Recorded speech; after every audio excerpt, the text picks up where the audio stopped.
The screen fades from black. A deep cinematic voice breaks the silence.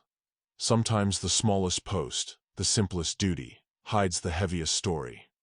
She was only assigned to the gate until a SEAL commander saluted her first. The camera zooms in slowly, on a lone figure standing under the morning sun.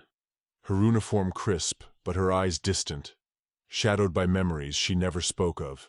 Private First Class Emily Hart had never asked for glory. She didn't crave medals or rank. Her assignment was simple, too simple, some said. Guard duty at the east gate of Fort Ashland. A job most soldiers brushed off as light work, the kind given to new recruits or those recovering from something they weren't ready to talk about. For Emily, it was both. Every morning at 0:50 hours, she stood tall at her post, rifle slung, scanning IDs, logging vehicles, nodding at salutes, and keeping her face neutral. It was the kind of duty where no one expected history to unfold, where the world passed you by day after day unnoticed. But Emily's story was written differently. 3 months earlier, Afghanistan. Her platoon had been ambushed outside Kandahar. She wasn't supposed to be there. She was a combat medic barely 2 years into service, assigned mostly to base clinic rotations. But when one of the medics dropped out before deployment, she filled the gap. That day, a convoy had rolled into a kill zone. Explosions tore the road apart. Bullets rained, and in the chaos, Emily did what she was trained for, not to fight, but to save. She ran into fire, dragging men twice her size to cover, patching wounds with trembling hands and ignoring the searing pain in her leg where shrapnel had embedded itself. She kept working even after she was hit, refusing evacuation until every man she could reach was stabilized. By the time reinforcements arrived, 12 soldiers were alive because of her.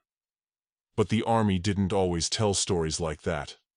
The report was filed, the mission classified. Her bravery was buried under paperwork. Her wounds brushed off as non-critical. After recovery, they gave her an easy post. The gate, quiet, forgettable. Except heroes don't disappear. Not forever. One afternoon, as the sun burned hot over the asphalt, a convoy of black SUVs approached the gate. Emily snapped to attention, scanning the ID zone by one. Her expression didn't change when she reached the man in the last vehicle. Tall, broad-shouldered eyes that carried the weight of wars no civilian would ever know. The ID read, Commander James Rohr, United States Navy SEALs. She handed it back with her usual formality, ready to wave him through. But then he froze. His eyes flicked to her name patch. Hard, he said, his voice low but sharp, as though the word itself pulled him back into a memory. Emily stiffened. Yes, sir. For a long moment, Rohr just stared. And then, to her shock, he stepped out of the SUV. His men watched in confusion as the commander, decorated, battle-hardened, feared, walked up to the gate guard and snapped a crisp, flawless salute. The base went silent.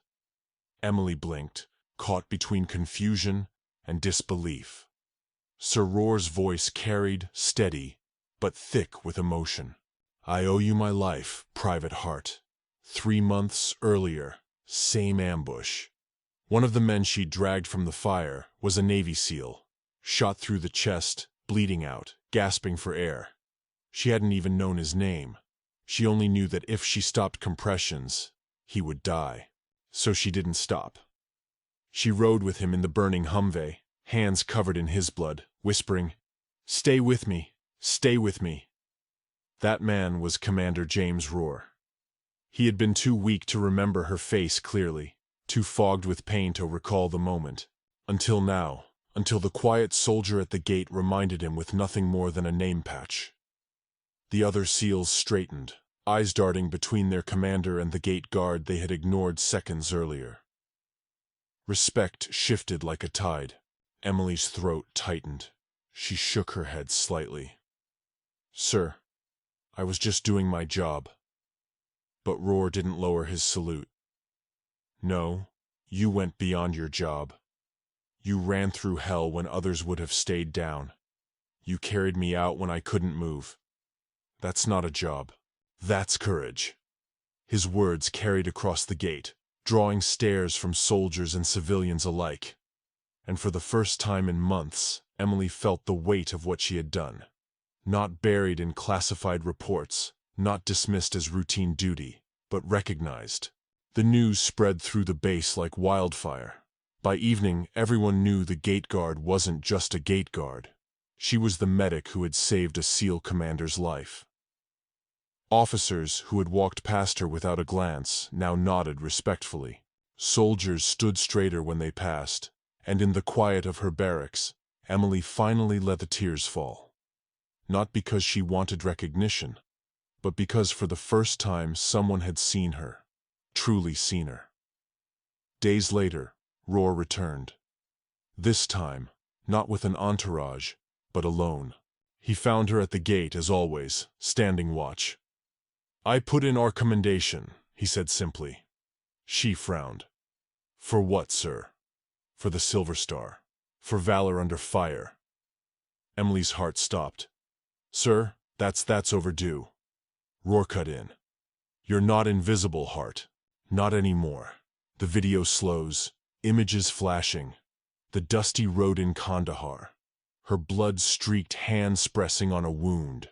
The roar of helicopters, the shadow of the gate, the moment of the salute. The narrator's voice returns deep and steady. Sometimes the world places you in the background. Sometimes your story is buried under silence. But courage cannot stay hidden forever. And even the smallest post can hold the greatest hero. Emily Hart would later stand not just at the gate, but on a stage. Her silver star gleaming under the lights. The applause thundered, but in her mind she was back in the desert whispering to a dying man, "Stay with me," and he had because of her.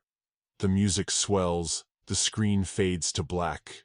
She was only assigned to the gate until a SEAL commander saluted her first. If this story moved you, don't forget to like, comment, and subscribe because behind every uniform, there's a story worth telling.